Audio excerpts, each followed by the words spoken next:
with Izzy. I hope everyone is having a blessed day. Today, I will show you how to cut a whole chicken into pieces. First, start by removing the skin and all the fat.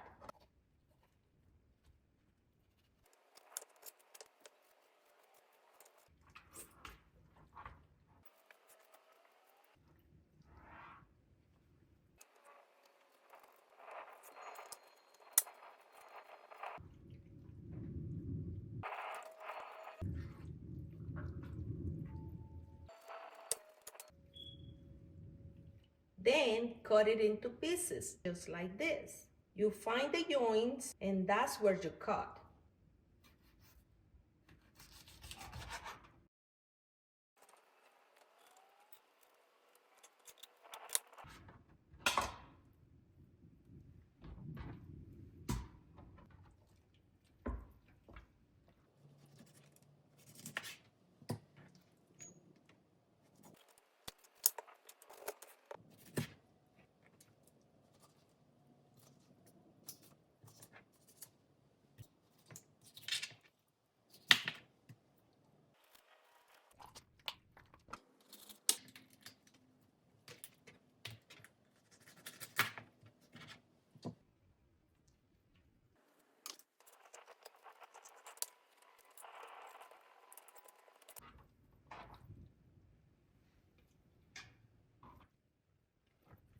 Here you go. That's all. Please like and subscribe. Thank you for watching.